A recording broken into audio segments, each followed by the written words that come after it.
باقی ایک سوال ہے جو بہت تفصیلی موضوع ہے یہ، اور چونکہ اتنا زیادہ عوامی نہیں ہے، تھوڑا سا علمی اور تحقیقی ہے، اس لیے بیان بھی کم کیا جاتا ہے۔ وہ یہ ہے کہ امام حسن علیہ السلام کے پاس جو مال تھا وہ کہاں سے ان کے پاس آیا۔ حضرت خدیجہ طاہرہ سلام اللہ کے حوالے سے بھی باتیں ذرا کم بیان کی جاتی ہے کہ وہ مال ان کے پاس کیسے آیا، لیکن ہم نے شاید پہلے آپ کی خدمت میں عرض کیا تھا کہ وراثت میں بہت زیادہ مال ان کو نصیب ہوا تھا، اور اس کے بعد انہوں نے تجارت کر کے اس کو مزید اور آگے بڑھایا، اور مضاربہ عام طور پر وہ کیا کرتی تھیں۔ امام حسن کے پاس جو مال تھا، ایسا نہیں ہے کہ امام حسن کا مال زیادہ تھا اور امام حسین علیہ السلام کا مال کم تھا۔ تقریباً ہم کہہ سکتے ہیں کہ ایک ساتھ دونوں ہی امام ایسے تھے کہ جو صاحب ثروت تھے، اور ان کے بھی ثروت مند ہونے کی وجوہات میں سے ایک بڑی وجہ یہ تھی کہ خود مولا کائنات امیر المؤمنین حضرت علی بن ابی طالب علیہ السلام بہت زیادہ امیر تھے۔ اور یہ بھی ہمارے یہاں تھوڑا سا غلط کانسیپٹ ہے کہ شاید چونکہ سوکھی روٹی پر گزارا کرتے تھے اس لیے شاید غریب ہوں گے اور بڑی مشکل سے گزارا ہوتا ہوگا، لیکن ایسی بات نہیں ہے۔ ہاں، ایک دور یقیناً ایسا مولا پر گزرا تھا کہ جو بہت سختی میں تھا، لیکن دوسرے دور میں مولا نے اتنی کوشش کی ہے، اتنی محنت کی ہے، اور نہ صرف یہ کہ محنت مزدوری بلکہ ذہانت کے ساتھ جو کام کیا ہے، تو بہت زیادہ باغات کے مالک تھے۔ یہ بھی ہمارے یہاں ایک کانسیپٹ ہے، شاید ہم نے اپنے جیسے لوگوں کو دیکھا ہے، یعنی جو علماء ہیں، بہرحال ہے تو وہ بھی غیر معصوم، تو مجتہدین ہوں، مراجعین ہوں، یا کوئی دینی کام کرنے والے ہوں، ان کو ہم نے دیکھا ہے کہ وہ دوسروں کو جو بانٹ رہے ہوتے ہیں وہ اپنا پیسہ نہیں بانٹ رہے ہوتے، کہیں اور سے لیا ہوتا ہے اور وہ آگے دے رہے ہوتے ہیں۔ خیر، یہ بھی ایک اچھا کام ہے، لیکن اس سے بہت گنا اچھا کام یہ ہے کہ خود انسان اپنی کمائی دوسروں کو دے، خود جو کمایا ہے وہ دوسروں پر خرچ کر کے بتائے۔ تو مولا علی علیہ السلام کے بارے میں یا دیگر ائمہ کے بارے میں یہ غلط کانسیپٹ ہے کہ مثال کے طور پر ان کے پاس تو خمس اتنا آتا ہوگا اور وہی دے دیتے ہوں گے رائے خدا میں، ان کے پاس تو زکوٰۃ اتنی آتی ہوگی وہی دے دیتے ہوں گے رائے خدا میں، ان کے پاس تو صدقہ خیرات اتنا آتا ہوگا وہی دے دیتے ہوں گے۔ یہ ہم آج کے علماء کے اوپر اور آج کے حالات کے اوپر قیاس کر رہے ہیں ائمہ کو، ورنہ نہ ائمہ کے پاس خمس آیا کرتا تھا اتنی زیادہ مقدار میں۔ صرف کہا جا سکتا ہے کہ چھٹے سرکار اور ساتویں سرکار کے پاس، اور پھر کچھ حد تک باقی ائمہ کے پاس وہ بھی ایک خاص حد تک آتا تھا، اور وہ بھی یعنی آنے سے پہلے بھی بہت دفعہ تقسیم ہو جایا کرتا تھا۔ اور زکوٰۃ بہت کم، چونکہ عام طور پر حکومت وقت ہوتی تھی جو زکوٰۃ لے لیا کرتی تھی۔ اور پھر بات کر لی جائے تحفے تحائف کی جو امام کی خدمت میں آیا کرتے تھے، تو تحفے تحائف لانے والے کم ہوتے تھے، مانگنے والے زیادہ ہوتے تھے۔ تو یہ کہاں سے ہر ایک کو 100 درہم دے دیے، 200 دینار دے دیے، کسی کو 1000 دینار دے دیے، یہ بھی روایتوں کے اندر 4000 دینار دے دیے۔ امام حسن کے بارے میں روایتوں میں ہے کہ امام نے اپنی زندگی میں 3 مرتبہ اپنے گھر کا آدھا سامان راہ خدا میں انفاق کیا، اور 2 مرتبہ اپنے پورے گھر کا سامان راہ خدا میں انفاق کیا۔ یہ اتنا آیا کیسے ان کے پاس؟ تو یہ خود ان کی اور ان کے آباء و اجداد کی محنت ہے جس کی وجہ سے یہ صدقہ خیرات کر سکتے تھے۔ اور کس قدر امام علی نے کیا ہے، ان کا جملہ میں کوٹ نہیں کر پایا، اب میں وہ کوٹ کر رہا ہوں۔ جملہ یہ ہے کہ تزوجت فاطمہ وما کان لی فراش وصدقتی اليوم، فرمائے کہ جب میں نے حضرت زہرا سے شادی کی تو اس وقت ہمارے پاس اتنے بھی پیسے اور وسائل نہیں تھے کہ گھر میں ایک فرش موجود ہو، بچھانے کے لیے فرش موجود نہیں تھا۔ آج کی چیز کو آپ محسوس نہیں کریں کہ آج تو ٹائلیں ہیں، آج تو پھر بھی پکی کوئی زمین ہے۔ اس زمانے کی بات ہو رہی ہے کہ پکی زمین تو دور کی بات، اس کے اوپر جو کپڑا ڈالا جاتا تھا وہ کپڑا بھی موجود نہیں ہے۔ وما کان لی فراش، اور فراش موجود نہیں تھا اور وہ فرش موجود نہیں تھا، یعنی بچھانے کے لیے کوئی کپڑا نہیں تھا۔ وصدقتی اليوم، لیکن مولا آخری زندگی کے آخری ایام میں فرماتے ہیں لیکن آج میرا صدقہ، اور یہاں پر صدقے سے مراد بعض علماء نے کہا ہے کہ وہ جو مستحب صدقہ ہوتا ہے وہ بھی مراد ہو سکتا ہے، اور بعض علماء کہتے ہیں کہ جو وقف کیا تھا مولا نے، اتنا وقف کیا تھا، فرمایا اتنا میرا پاس وقف کا مال ہے جو میں نے وقف کیا ہوا ہے فقراء پر اور دیگر افراد پر، کہ اگر اس مال کو جمع کر کے میرے پورے خاندان عبد المطلب میں تقسیم کیا جائے، پورے خاندان میں جس کی تعداد یعنی 100 سے زیادہ افراد پر مشتمل ہے، تو سب کے سب امیر ہو جائیں، سب کے سب امیر ہو جائیں. یعنی یہ نہیں فرمایا کہ غربت سے نکل آئے، نہیں، غربت سے نہیں، امیر ہو جائیں گے، یہ اتنا مال موجود ہے. اور جب طلحہ و زبیر نے آ کر یہ شکایت کی تھی کہ یہ تو بہت غریب اور نادار ہیں، تو پھر امام نے ایک سال بیان بھی فرمایا تھا کہ جتنے بھی میری زراعت ہے اس کو ایک جگہ پر جمع کیا جائے اور دینار میں اس کو بدلا جائے. تو دینار جو اس زمانے میں بنے تھے، دینار کہا جاتا ہے سونے کے سکوں کو، تو اس کی تعداد 1,00,000 دینار تھی. 1,00,000 دینار صرف ایک سال کی کمائی تھی. اور اس زمانے میں اگر حقیقت دیکھی جائے تو کوئی عام شخص جو سادی سی غذا، جیسے ہم غریبوں کی بات کریں تو جو زندگی گزار لیتے ہیں اور گزارا کر لیتے ہیں، اگر کوئی گزارے والی زندگی گزارنا چاہے تو پورے سال کے لیے 1 دینار کافی ہوتا تھا. اس زمانے میں 1 دینار کافی ہوتا تھا. امام کے 1 سال کی آمدنی ایک مقام کی ہی 1,00,000 دینار تھی. ظاہری اعتبار سے بھی مولا متقیان ثروت مندوں میں شمار ہوتے تھے، بہت زیادہ امیر، بہت زیادہ دولت مند تھے.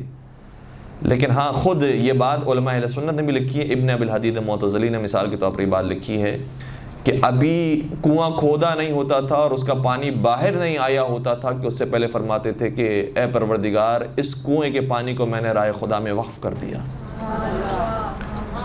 اور جتنے کنویں کھودے ہیں، صرف کنویں کھود، یعنی ایک کنواں اگر کوئی کھودنا چاہے تو اس کے لیے کتنی زندگی چاہیے اور کتنا وقت چاہیے اس کے لیے. مولا نے بعض روایتوں کے مطابق کم تعداد ہے، بعض کے مطابق کچھ زیادہ ہے، لیکن اگر ہم کم اور زیادہ دونوں کو بیان کریں تو کم از کم مولا نے اپنی زندگی میں 100 کنویں کھودے تھے. اور جو زیادہ تعداد ملتی ہے وہ بھی 170 کنووں کی، 170 کنویں کھودے تھے. اور زیادہ تر یہ کنویں وہ تھے کہ جو مدینہ سے مکہ کے راستے میں جاتے ہیں، تاکہ حاجیوں کو پریشانی نہ ہو اور آسانی کے ساتھ یہ سفر طے کر سکیں.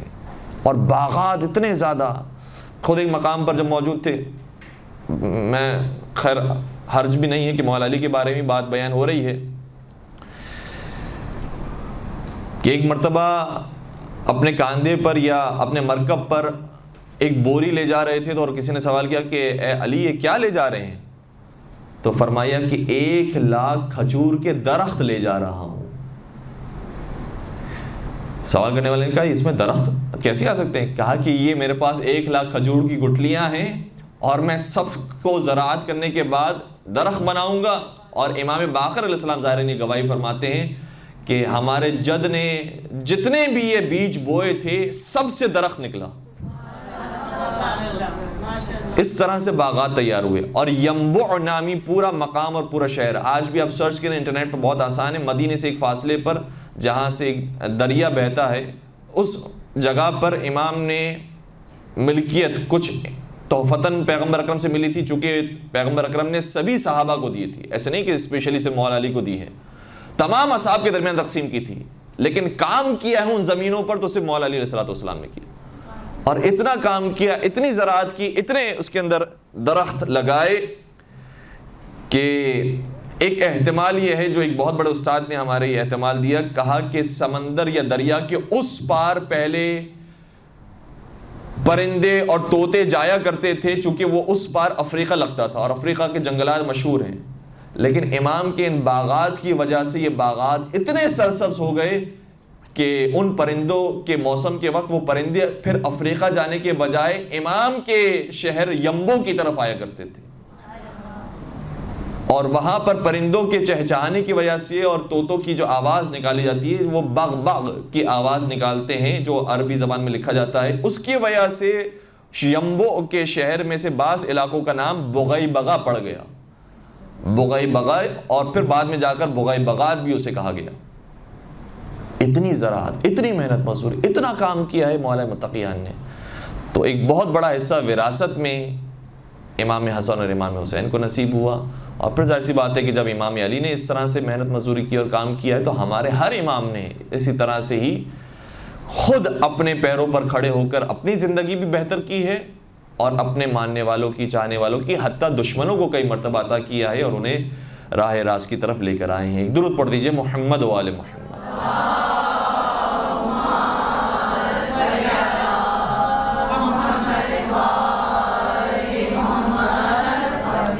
بس زیادہ وقت نہیں ہے، ہم دو باتیں بیان کرنا چاہتے تھے مولا متقیان کے بارے میں، اسے ہم بہت جلدی آپ کی خدمت عرض کر رہے ہیں۔ ایک بات یہ ہے کہ مولا متقیان کا علم تو مشہور ہے، باب مدینۃ العلم ہے۔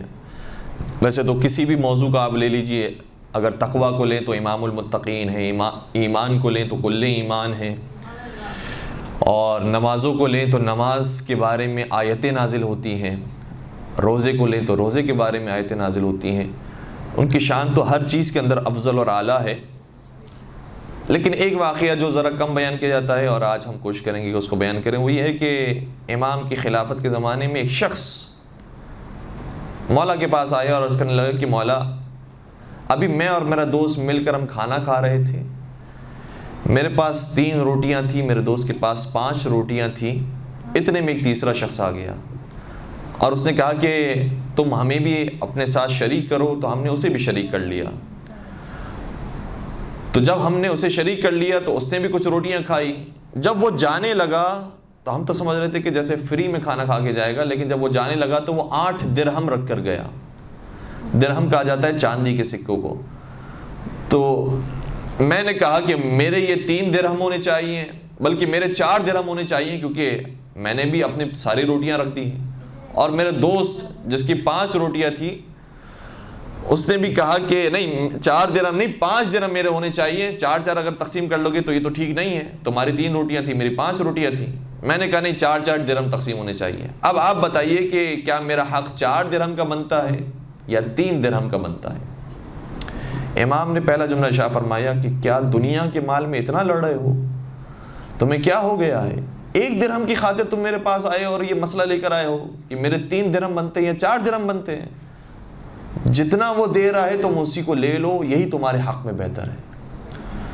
کہا کہ نہیں اے علی، آپ سچائی کے ساتھ انصاف کے ساتھ فیصلہ کریں، جو آپ فیصلہ کریں گے وہ منظور ہوگا۔ امام نے فرمایا ہو سکتا ہے کہ تجھے اس کا نقصان ہو، کیا تو چاہتا ہے کہ میں انصاف کے ساتھ فیصلہ کروں؟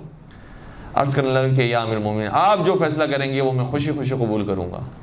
امام نے پھر فیصلہ فرمایا اگر تیری 3 روٹیاں تھیں اور تیرے دوست کی 5 روٹیاں تھیں اور تیسرا شخص بھی آ گیا جو تمہارے ساتھ شریک ہو گیا، تو اس کا مطلب یہ ہوا کہ تم 3 لوگ تھے اور تمہارے پاس 8 روٹیاں تھیں، ہر روٹی کو تم 3 حصوں میں تقسیم کرو۔ 8 روٹیوں کو اگر 3 حصوں میں تقسیم کیا جائے گا تو کتنے ٹکڑے بنیں گے؟ 8 روٹیوں کو 3 حصوں میں تقسیم کریں تو 24 حصے بنیں گے۔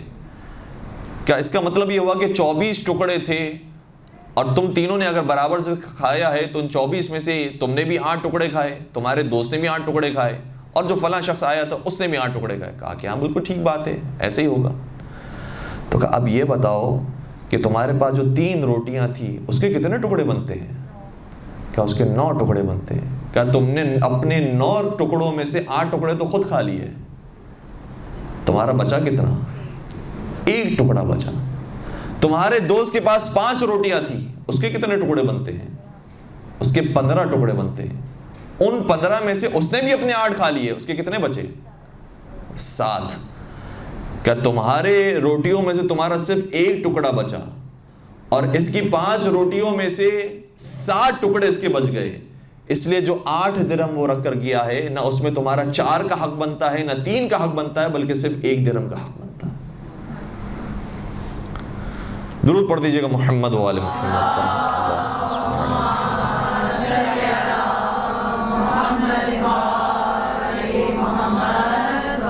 اس واقعے کو پڑھنے کے بعد کبھی کبھار یہ دل چاہتا ہے کہ یہ جملہ اپنے آپ سے کہا جائے کہ پروردگار، ہم بھی کبھی کبھار یہ سمجھ رہے ہوتے ہیں کہ ہم نے جو عبادتیں کی ہیں، جو نماز پڑھی ہے، جو روزے رکھے ہیں، اس میں بڑا ہمارا حق بنتا ہے۔ پروردگار ہم سے عدل سے کام نہ لینا، ہم سے فضل سے کام لینا۔ پھر مولا متقیان کی جو فضائل ہیں اس کو بیان کرنے کے لیے واقعات تو بہت سارے ہیں، لیکن ایک صاحب نے، ابو مسعود رازی، سنی تھے پھر شیعہ ہو گئے، اصفہان میں انہیں مجلسیں پڑھنے، ان کو درس دینے کے لیے بلایا گیا، ایک مسجد ان کو دی گئی تھی، اور کہتے ہیں کہ اصفہان کے لوگ جو شیعہ ہوئے ہیں وہ اس شخص کی وجہ سے ہوئے ہیں، ورنہ اصفہان مشہور تھا اہل سنت کے نام پر۔ آج آپ شاید سوچ بھی نہیں سکتے کہ اتنے شیعہ مدارس، اتنے شیعہ حوزے موجود ہیں، اتنے شیعہ آبادی وہاں پر موجود ہے کہ انسان سوچ نہیں سکتا کہ کیا یہ پہلے سنی شہر رہ چکا ہے۔ لیکن نہ صرف یہ کہ سنی شہر تھا بلکہ مرکز سنیت تھا، یہاں سے اہل سنت پروان چڑھتے تھے۔ لیکن اس عالم نے جو پہلے سنی تھا اور شیعہ ہو گیا، اس نے اس شہر کو شیعہ بنایا ہے۔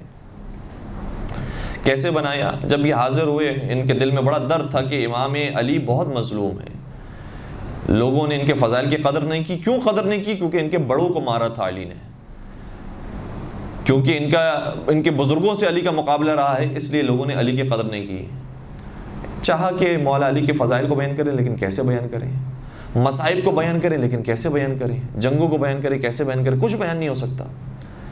ایک طریقہ گویا پروردگار عالم نے ان کو عطا کیا، اور یہ توفیق پروردگار ہر ایک کے شامل حال کرتا ہے، اور ہم دعا بھی مانگتے ہیں کہ پروردگار ہمارے شامل حال فرما، کہ جو طریقہ اور راستہ ہمیں سمجھ میں نہیں آ رہا تو ہمیں وہ راستہ کھول کر بتا کہ ہمیں ایسے معاشرے میں کیسے ہدایت کرنی چاہیے۔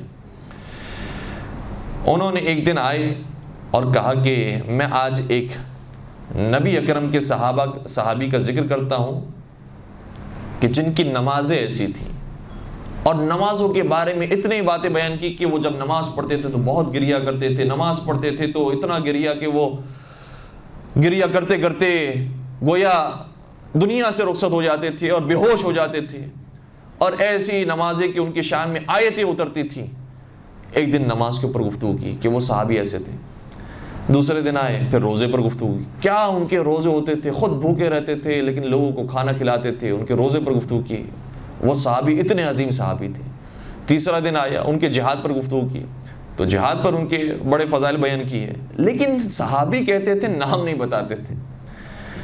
بتاتے تھے کہ میں کس صحابی کا ذکر کر رہا ہوں، کہتے رسول اللہ کے کیا صحابی تھے وہ، اور لوگ بڑے شوق سے سن رہے ہیں کہ بھائی کسی صحابی کا ذکر ہو رہا ہے، واہ واہ ہو رہی۔ کرتے رہے یہاں تک کہ 4 سال گزار دیے۔ میر انیس نے ظاہر نہیں کہا تھا نا کہ کیا وہ پہلا مصرع تھا،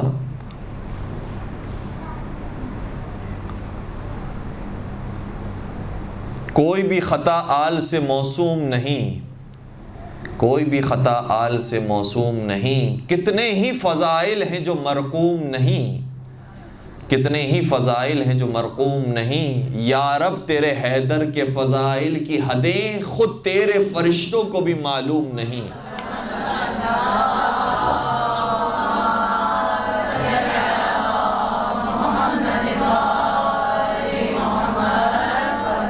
اور واقعاً اتنے ہم نے فضائل سن لیے ہیں، اتنے بیان کر دیے ہیں، لیکن اب بھی اگر ہم کتابوں کی طرف دیکھتے ہیں تو پتہ چلتا ہے نہیں، یہ روایت تو ابھی بھی بیان نہیں ہوئی، یہ بات تو ابھی بھی بیان نہیں ہوئی ہے۔ اور یہ تو وہ فضائل ہیں کہ جو ڈائریکٹ مولا علی کے فضائل ہیں، ورنہ اگر ہم باقیوں کا ذکر کریں، یعنی اگر ہم ملانا شروع کریں، آدم علیہ السلام کون تھے اور علی کون ہے، نوح علیہ السلام کون تھے اور علی مرتضیٰ کون ہے، ابراہیم کا صبر کیسا تھا اور علی مرتضیٰ کا صبر کیسا ہے، اگر ہم اس طرح سے مقایسہ کر کے بیان کریں تو صدیاں گزر جائیں گی اور حضرت علی کے فضائل مکمل نہیں ہوں گے۔ اور ہے بھی بات یہی، نبی اکرم نے بیان فرما دیا تھا۔ تو یہ 4 سال گزار کر اس طرح سے فضائل بیان کرتے رہے، اور یہ شاید اور بھی بیان کر سکتے تھے، لیکن لوگوں نے بھی معلوم کرنا شروع کیا کہ بھائی یہ کس کے فضائل ہیں، یہ کون سا صحابی ہے جس کا آپ نام بھی نہیں بیان کرتے ہیں، ہم نے کبھی نام بھی نہیں سنا، یا پہلے ہیں یا دوسرے ہیں یا تیسرے ہیں یا فلاں ہے یا فلاں ہے، کون ہیں، نام تو بتائیے۔ تو انہوں نے بڑا کھینچ کر جب بہت اصرار ہو گیا تو ایک دن انہوں نے اعلان کیا کہ کل کی مجلس میں اور کل کے درس میں بات بیان کروں گا کہ یہ کون سا صحابی ہے جس کے فضائل ہیں۔ پورے شہر میں یہ بات پھیل گئی کہ ہمارے آج استاد، ہمارے آج مولوی صاحب بیان کریں گے، کل بیان کریں گے کہ یہ کون سے صحابی کے فضائل ہیں۔ جب میں غفیر آ گیا سننے کے لیے، اور اتنی بڑی تعداد کی کہ لوگ گویا ایک کے اوپر دوسرا گر رہا ہو، اتنا بڑا جب میں غفیر تھا۔ نہ جانے کون سی مناسبت تھی، ظاہراً شاید رمضان ہی کے ایام تھے جس میں انہوں نے یہ بات کھولی۔ انہوں نے اس مجلس میں آ کر کہا اور اس کا پھر خلاصہ بیان کیا، کہا کہ 4 سال ہو گئے مجھے ایک صحابی کے فضائل پڑھتے لیکن میں جس صحابی کے فضائل پڑھ رہا ہوں اگر میں 40 سال بھی پڑھتا رہوں تو اس کے فضائل ختم نہیں ہوں گے۔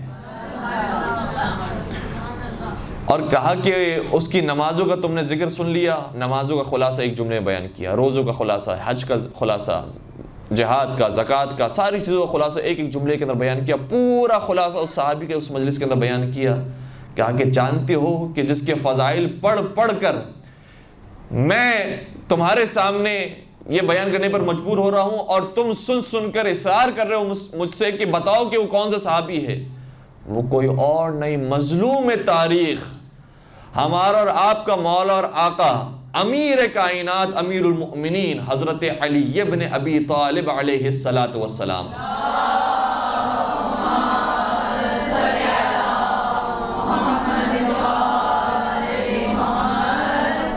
کہتے ہیں اس انداز سے بھی انہوں نے نام لیا تھا علی ابن ابی طالب کا کہ لوگ رونے لگے، رونے لگے، اور اتنا روئے کہ جس جگہ پر میں نے ایک روایت پڑھی ہے، کتاب کا جملہ یہ ہے، ظاہراً کتاب میں جملہ یہ ہے کہ 400 لوگ روتے روتے بے ہوش ہو گئے۔ وہ علی جس کے اوپر ہم لان تان کرتے رہے، جس کو برا بلا کہتے رہے، جس کے وہ ممبروں سے لعنت بھیجی گئی نعوذ باللہ، گالیاں بکی گئی نعوذ باللہ، اس کے اتنے فضائل ہیں۔ علی کو ہر مقام پر نبی اپنے ساتھ رکھتے تھے، ہر مقام پر صرف علی ہوتے تھے جو نبی کا دفاع کر رہے ہوتے تھے۔ صرف علی ہیں کہ جن کو نبی نے اپنی بیٹی دی ہے اور حکم خدا سے دی ہے، صرف علی ہیں کہ جن سے اولاد نبی چلی ہے اور کسی سے نہیں چلی۔ یہ سارے فضائل علی کے، ہم نے کتنی بڑی غصہ کی ہے۔ اور پھر اس کے بعد انقلاب آیا اصفہان میں، اور لوگ علی کے چاہنے والے ماننے والے ہو گئے۔ اے علی واقعاً آپ مظلوم تاریخ ہیں، آج بھی لوگ آپ سے دشمنی رکھتے ہیں۔ جہاں ہم مولا کی کچھ فضائل بیان کرنا شروع کریں، فوراً سے وہ دوسروں کے فضائل بیان کرتے ہیں، گویا ان کے دلوں میں اب بھی نفاق پایا جاتا ہے، علی کے فضائل سن نہیں سکتے ہیں، کوشش کرتے نہیں دوسروں کی فضیلت کو بھی شامل کریں۔ یا علی، ہم تو جتنا سمجھ سکے ہیں اتنے آپ کے مسائل پڑھ سکتے ہیں، اور وہ یہ ہے کہ نبی اکرم نے آپ کے بارے بیان کیا تھا اور آپ نے اس جملے کو ہمیشہ یاد رکھا۔ ایک مقام پر نہیں، کئی مقام پر لوگوں نے آ کر کہا، اور خود مولا علی کو بھی نبی اکرم نے کئی مقام پر فرمایا تھا، اے علی تو اس وقت دنیا سے جائے گا جب تیرا سر تیرے خون سے خضاب ہو جائے، تیری ریش مبارک تیرے سر کے خون سے خضاب ہو جائے گی، اس وقت تو اس دنیا سے چلا جائے گا۔ کئی مرتبہ میرے مولا مریض ہوئے، بیمار ہوئے، لوگوں نے کہا کہ خدا نہ کرے آپ کا انتقال ہو جائے، میرے مولا فرماتے نہیں، میرے رسول نے فرمایا تھا علی تو اس وقت تک نہیں جائے گا جب تک تیرے خون سے تیری داڑھی خضاب نہ ہو جائے۔ مجھے میرے رسول پر یقین ہے، میری اس مرض میں موت نہیں آنے والی، کئی مرتبہ فرمایا، لیکن عزاداروں رمضان آ گیا، اور پھر وہ تاریخ آ گئی جب میرے مولا پر نماز کی حالت میں ابن ملجم نے ضربت ماری، اور یہ ضربت ایسی تھی کہ جس کے خون سے محراب رنگین ہو گئی، شیاطین کی دنیا تو رنگین ہو گئی، لیکن اہل تقوی پرہیزگاری کی دنیا تاریک ہو گئی۔ عزاداروں روایت کا جملہ یہ ہے، جب ابن ملجم کو پکڑ کر لایا گیا، اس وقت شہزادی ام کلثوم بھی موجود تھی، مولا علی موجود ہے، امام حسن امام حسین موجود ہے، مولا غازی عباس موجود ہے، پورے حجاب کے ساتھ بیوی موجود ہوں گی، لیکن بیوی نے جلال کے عالم میں کہا، اے ابن ملجم تجھے معلوم نہیں یہ امیر مومنین ہے، یہ امیر کائنات ہے۔ ابن ملجم غصاگی کرتے ہوئے جواب دیتا ہے، نہیں یہ امیر مومنین نہیں، یہ صرف تیرا باپ ہے۔ کہا کہ اچھا میرا باپ ہے تو تیرا بگاڑا کیا تھا، کیوں اسے اس طرح مارا ہے؟ اور مجھے امید ہے کہ میرے باپ کو شفا مل جائے گی، ہر بیٹی کی یہی آرزو ہوتی ہے میرا باپ زندہ رہ جائے، لیکن جیسے ہی اس امید کی بات کی، ابن ملجم نے کہا بی بی امید نہ باندھیے گا، کیونکہ میں نے اس تلوار کو 100,000 درہم میں خریدا اور 1000 درہم کے زہر میں اسے بجھایا ہے، اور اگر مشرق اور مغرب کے لوگوں کو اس تلوار سے مارا جائے تو سب اس دنیا سے چلے جائیں، تمہارے باپ کو شفا نہیں مل سکے گی، میں کہوں گا اے مولا کیسی بیٹی ہے جو امید رکھتی ہے کہ آپ کو شفا ملے. یہ صرف آپ کی بیٹی کی نہیں، ہر بیٹی کی یہی کیفیت ہوتی ہے. لیکن میں قربان ہو جاؤں کربلا میں حسین کی 4 سالہ بیٹی پر. کیا اسے امید نہیں ہوگی کہ میرے بابا کو اب شفا ملے گی، میرے بابا صحت یاب ہو کر آئیں گے؟ لیکن کہنے دیجئے اور اولاد والے دل تھام کر سنیے، شہزادی سکینہ کو کوئی امید نہیں تھی، کیونکہ بابا کے زخمی سر کو نہیں دیکھا تھا، بابا کے کٹے سر کو نوکے نیزہ پر دیکھا تھا. اس لیے کوئی امید نہیں تھی. اور آخری جملہ سن لیجئے، اے مولا آپ مظلوم تاریخ ہیں، آپ کو نماز میں شہید کیا گیا، لیکن صرف آپ کے سر مبارک سے خون جاری ہوا. ذرا کربلا میں آتے تو اپنے بیٹے غریب حسین کو دیکھتے ہیں، بازوؤں سے بھی خون جاری ہے، سینے سے بھی خون جاری ہے، پہلو بھی خون آلود ہے، ساری عبا اور قبا خون سے رنگین ہے، اور یہ خون آلود بدن زمین کربلا پر پڑا ہے، اور وہ خون آلود سر جائے بجائے پھرایا جا رہا ہے.